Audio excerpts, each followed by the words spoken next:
యేసుని ప్రేమ ఛానల్కి స్వాగతం. దయచేసి ఈ ఛానల్ని లైక్ చేయండి, షేర్ చేయండి, సబ్స్క్రైబ్ చేయండి. ప్రియ సోదరీ సోదరులారా, ఈరోజు పాఠం 63 కీర్తనతో ప్రారంభమవుతుంది. ఈ కీర్తనలోని ముఖ్యాంశం జీవజలం. దావీదు యూదా అరణ్యాలలో తిరుగాడుతున్నాడు. ఈ కీర్తనలో పరమ ఔషధమున్నది. ప్రాణానికి సేదదీర్చే జీవజలమున్నది. గాయాలను మాన్పే ఔషధులు ఇందులో ఉన్నాయి.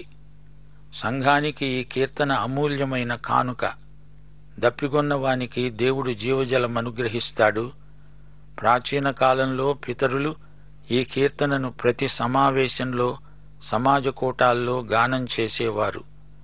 ఉదయకాల సంఘారాధనల్లో ఈ కీర్తన తప్పనిసరిగా పాడేవారు. ఈ కీర్తనలోని భావాలు ఎంతో ఉన్నతమైనవి. మొదటి వచనం: దేవా, నా దేవుడవు నీవే, వేకువనే నిన్ను వెదకుతాను.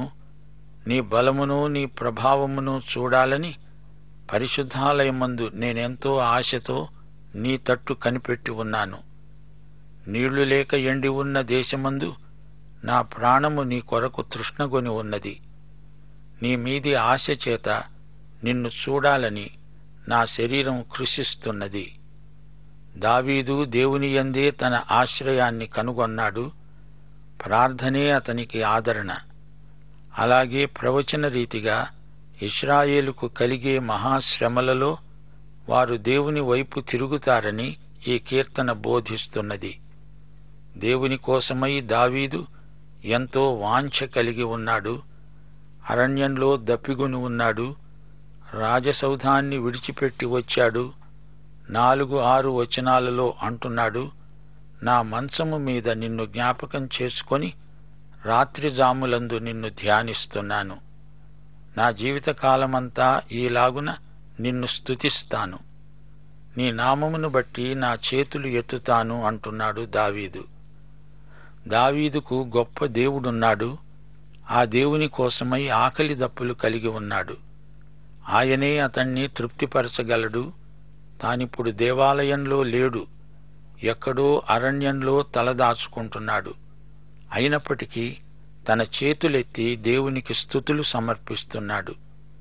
హెబ్రీ పత్రిక 13వ అధ్యాయం 15వ వచనం: మనము దేవునికి ఎల్లప్పుడూ స్తుతియాగము చేస్తాము, అనగా ఆయన నామమును ఒప్పుకుంటూ జిహ్వాఫలం అర్పిస్తాము.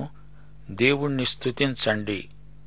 దీని ద్వారా మీ అంతరంగ పురుషుడు బలపడతాడు. 5వ వచనం: క్రొవ్వు మెదడు నాకు దొరికినట్లుగా నా ప్రాణము తృప్తి పొందుతున్నది. దావీదుకు ఎంతో ఆత్మానందం. ప్రభువునందు ఆనందిస్తున్నాడు. పరిస్థితులలో ఆనందం లేకపోవచ్చు, రక్షకుని యందు ఎల్లప్పుడూ ఆనందమున్నది. గతకాలమందు ఆయన సహాయం చేశాడు. నీ రెక్కల చాటున శరణుజొచ్చి ఉత్సాహధ్వని చేస్తాను. నీవు నన్ను నీ రెక్కల చాటున దాచిపెడతావు. నాకేమీ భయం లేదు అంటున్నాడు దావీదు.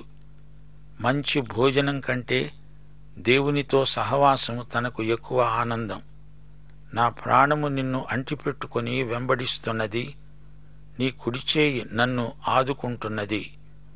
సోదరీ సోదరులారా, దావీదు అరణ్యంలో ఒంటరి అయిపోయాడు. తనకు సహవాసం కావాలి. అప్పుడు దేవుణ్ణి తలుచుకుంటున్నాడు, ప్రార్థన చేస్తున్నాడు.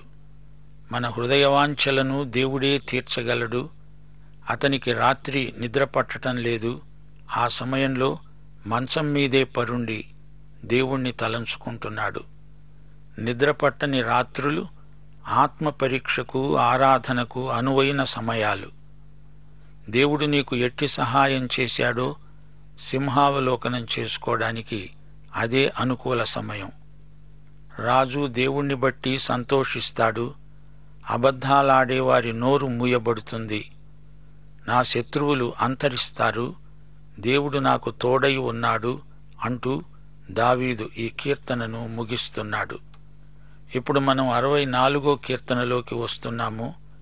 ఇది కూడా ప్రవచన కీర్తన. యాకోబు శ్రమలను, అనగా మహాశ్రమల కాలంలో శేషిత జనాంగం అనుభవాలను ఈ కీర్తన ప్రవచిస్తున్నది. దేవా, నేను మొర్రపెట్టగా నా మనవి ఆలకించు. శత్రుభయం నుండి నా ప్రాణమును కాపాడు. కీడు చేసేవారి కుట్ర నుండి, దుష్టక్రియలు చేసేవారి అల్లరి నుండి నన్ను దాచు. దావీదు దాక్కొనే స్థలం కోసం వెతుకుతున్నాడు. దేవుని యందు అతనికి నిరీక్షణ ఉన్నది. శత్రుభయం చేత దావీదు అట్టిట్టయిపోతున్నాడు. భయము, విశ్వాసము ఒకే హృదయంలో సహజీవనం చెయ్యలేవు. మార్కు సువార్త 4:40 ప్రభువు తన శిష్యులతో అన్నాడు, మీరెందుకు భయపడుతున్నారు? మీరింకనూ నమ్మిక లేక ఉన్నారా? శత్రువుకు నీవు భయపడితే శత్రువును నీవు గెలిపిస్తున్నావన్నమాట. నీ హృదయం నిబ్బరముగా ఉంటే నీవు మంచి సైనికుడవు. 5 వారు దురాలోచన దృఢపరుచుకుంటారు. చాటుగా ఉరులను వడ్డడానికి యోచించుకుంటారు. మనలను ఎవరు చూస్తారు అని చెప్పుకుంటారు. వారికి భయం లేదు. చాటైన స్థలాలలో దాక్కొని ఉంటారు. అకస్మాత్తుగా వచ్చి ముట్టడిస్తారు. అబ్షాలోము అతని మనుష్యులు అదే పని చేస్తున్నారు. దావీదు నిస్సహాయ స్థితిలో ఉన్నట్లు కనబడుతున్నాడు. అయితే దేవుడు బాణముతో వారిని కొడతాడు. వారు ఆకస్మికముగా గాయపరచబడతారు. శత్రువులు అనుకోని గడియలో దేవుడు వారిని ఎదుర్కొంటాడు. తాము ఒడ్డిన వలలో తామే చిక్కుకుంటారు. 9 అప్పుడు మనుష్యులందరూ భయము కలిగి దేవుని కార్యాలు తెలియచేస్తారు. ఆయన కార్యములు చక్కగా యోచించుకుంటారు.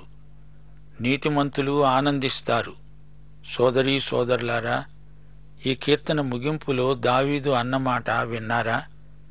యథార్థ హృదయులందరూ అతిశయిల్లుతారు. విశ్వాసులారా, భయాన్ని జయించండి. భయం మనిషిని ఓటమికి నడిపిస్తుంది. ప్రభువునందలి విశ్వాసం ద్వారా భయాన్ని జయించగలం. యెషయా 12:2 ధ్యానించండి. ఇదిగో, నా రక్షణకు కారణభూతుడైన దేవుడు, నేను భయపడక ఆయనను నమ్ముకుంటున్నాను. యెహోవాయే నాకు బలము, ఆయనే నా కీర్తనకు ఆస్పదము, ఆయన నాకు రక్షణాధారం.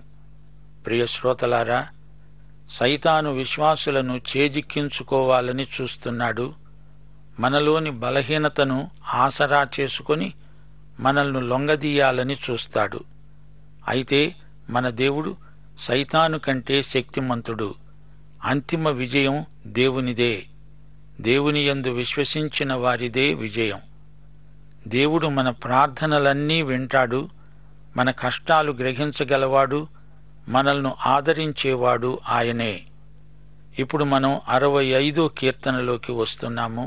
ఈ కీర్తనలోని ముఖ్యాంశం దేవుని సమృద్ధి సరఫరా. దేవుని ఆశీర్వాదాలకు మనమెంతో కృతజ్ఞులం. ఈ కీర్తన దావీదు రచించాడు. ఇది 1000 ఏండ్ల పరిపాలన కీర్తన. ఈ కీర్తనలోని ప్రవచన భావం అపోస్తలుల కార్యములు 3:21 చెప్పబడింది. అన్నిటికీ కుదురుబాటు కాలములు వస్తాయని దేవుడు తన పరిశుద్ధ ప్రవక్తల నోట పలికించాడు. ఆ ప్రవచన వాక్యే ఈ కీర్తన. ఫిలిప్పీ 3:8 పౌలు సమస్తమును నష్టముగా ఎంచుకున్నాను అన్నాడు. సమస్తము అనే మాట సాధారణ అర్థంలో ప్రయోగించబడింది. అలాగే అన్నిటికీ కుదురుబాటు కాలం అన్నప్పుడు ఇశ్రాయేలు యొక్క కుదురుబాటు అని అర్థం చేసుకోవాలి. 1-2 దేవా, సియోనులో మౌనముగా ఉండడము నీకు స్తుతి సమర్పించడమే. నీకు మొక్కుబడి చెల్లించవలసి ఉన్నది. ప్రార్థన ఆలకించేవాడా, సర్వశరీరులు నీ వద్దకు వస్తారు. ఇక్కడ సియోను అనేది భౌతికమైన సియోను కొండ. ఇది పరలోకం కాదు. పాత నిబంధన కాలంలో మొక్కుబళ్ళు భక్తిగల యూదులు తప్పనిసరిగా చెల్లించేవారు. మొక్కుబడి చేయనేకూడదు, చేస్తే అది చెల్లించి తీరాలి. దావీదు మౌనముగా ఉండి దేవునికి కృతజ్ఞతాస్తుతులు సమర్పిస్తున్నాడు. తన ప్రార్థనలకు దేవుడు జవాబిచ్చాడు. 3 నా మీద మోపబడిన దోషములు భరింపజాలనివి. మా అతిక్రమముల నిమిత్తము నీవే ప్రాయశ్చిత్తం చేస్తావు. మానవుని హృదయం నిండా పాపాలే. అయితే దేవుడు క్షమిస్తాడు. పాపి యొక్క పశ్చాత్తాపాన్ని దేవుడు గుర్తిస్తాడు, మన్నిస్తాడు. నీ పాపాలు ఎన్ని ఉన్నా దేవుడు వాటి మొత్తాన్ని లెక్కించడు. పాపాలన్నింటినీ క్షమిస్తాడు. దేవుడు క్షమించలేనంతటి పాపం ఉండదు. ఇది సమస్త మానవులకు శుభవార్త. దేవుని విమోచన సార్వత్రికమైనది. దేవుడు శుద్ధి చెయ్యలేనంత అపవిత్రత ఎక్కడా ఉండదు. 4వ వచనం, నీ ఆవరణములలో నివసించున్నట్లు నీవు ఏర్పరచుకొని చేర్చుకొనేవాడు ధన్యుడు. నీ పరిశుద్ధాలయము చేత, నీ మందిరములోని మేలు చేత మేము తృప్తి పొందుతాము. దేవుని మందిరములోకి అందరికీ ప్రవేశమున్నది. ఆయన మందిరావరణములో నివసించడం గొప్ప ధన్యత. పూర్వం దేవుడు ఇశ్రాయేలీయులలో కొందరిని ఏర్పరచుకున్నాడు. లేవి గోత్రాన్ని దేవుడు ప్రత్యేకించాడు. వీరు దేవుని మందిరంలో సేవకులు. వీరు మాత్రమే దేవాలయంలోకి వెళ్ళగలరు. అయితే శిలువపై యేసు మన కొరకై మరణించినందుచేత ఈ రోజున దేవుని సన్నిధిలోకి విశ్వాసులందరికీ నిరభ్యంతర ప్రవేశమున్నది. ఎక్కడైనా ఎప్పుడైనా విశ్వాసులు ఎవరైనా ఆయన సన్నిధిలో ప్రవేశించగలరు. యేసుక్రీస్తు మరణ పునరుత్థానాలను నమ్మిన ప్రతి విశ్వాసికి దేవుని సన్నిధిలోకి ప్రవేశమున్నది.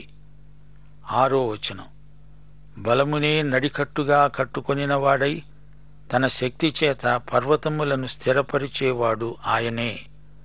ఆయనే సముద్రముల ఘోషను, వాటి తరంగముల ఘోషను అణిచేవాడు.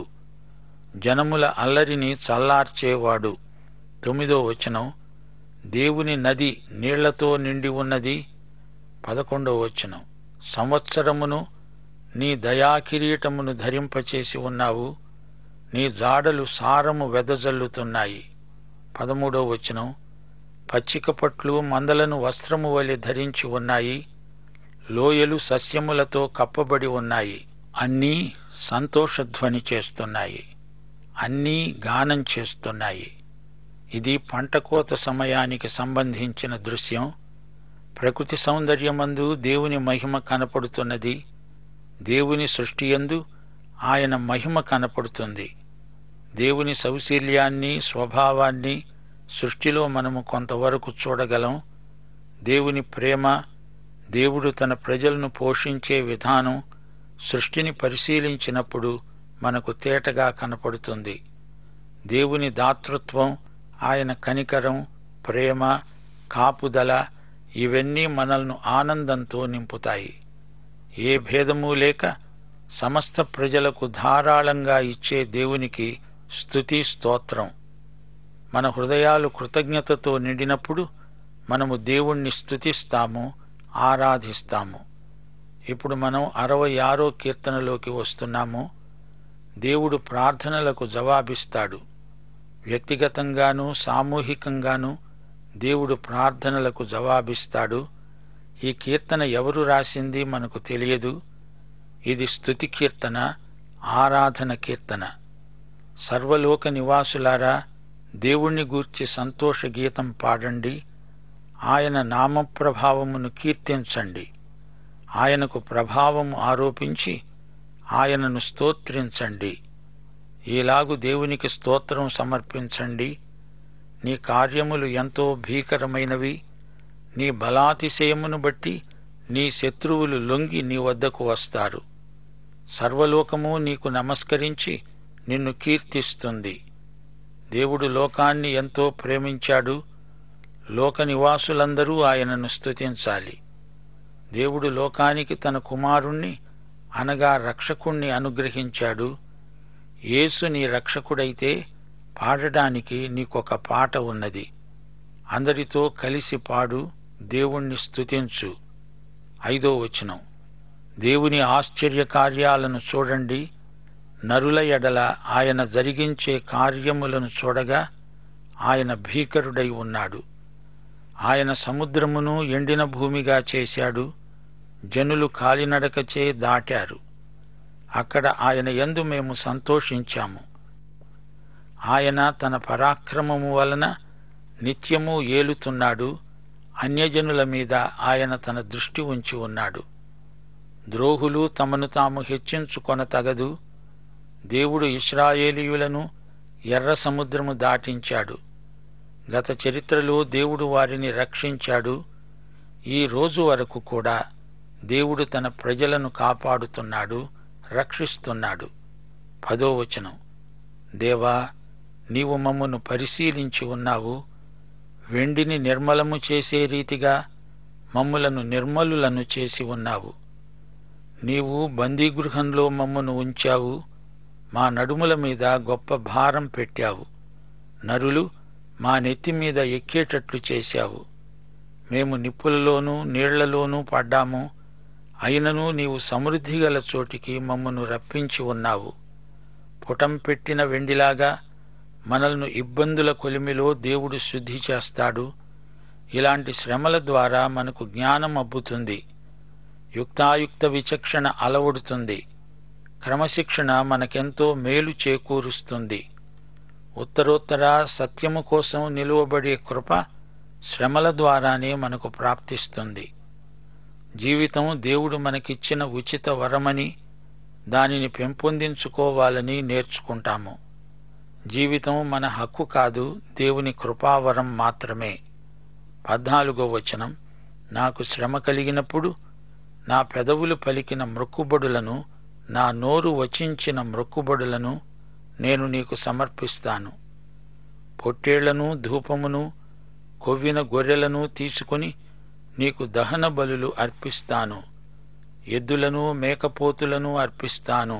సెలా, అనగా ఆగు, చూడు, విను.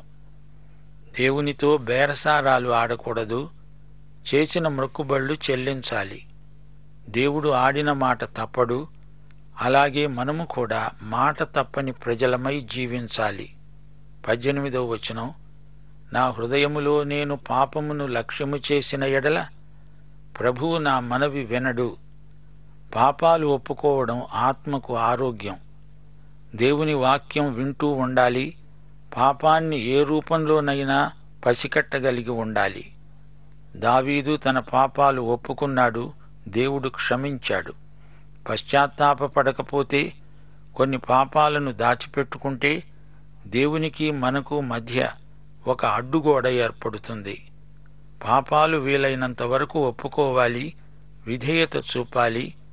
ఈ కీర్తనలో 16, 17 వచనాలలో దావీదు తన పాపాలు ఒప్పుకొని దేవుని క్షమాపణకు కృతజ్ఞత వ్యక్తం చేశాడు. ముగింపులో అంటున్నాడు, నిశ్చయముగా దేవుడు నా మనవి అంగీకరించాడు, నా విజ్ఞాపన ఆలకించాడు. దేవుడు నా ప్రార్థనను త్రోసివేయలేదు, నా వద్ద నుండి తన కృపను తొలగించలేదు. ఆయన సన్నుతింపబడునుగాక. దావీదు అంటున్నాడు, రండి, చూడండి, దేవుడు నాకేమి చేశాడో చెప్తాను, వినండి. రండి, దేవునికి కృతజ్ఞతార్పణలు తెండి, వినండి. దేవుణ్ణి ఆరాధిస్తాము. అందరము కలిసి దేవుణ్ణి స్తుతిద్దాము. రండి, సర్వలోక నివాసులారా, సంతోషగీతం పాడండి. ఆయన నామమును కీర్తించండి. ఆయనకే మహిమా ప్రభావాలు సదాకాలము చెల్లునుగాక. పాఠం సమాప్తం. ప్రభు అయిన యేసుక్రీస్తు వారి కృప, తండ్రి అయిన దేవుని ప్రేమ, పరిశుద్ధాత్మ అన్యోన్య సహవాసము మనకందరికీ సదాకాలము తోడై ఉండునుగాక. ఆమేన్. దయచేసి ఈ ఛానల్ని లైక్ చేయండి, షేర్ చేయండి, సబ్స్క్రైబ్ చేయండి.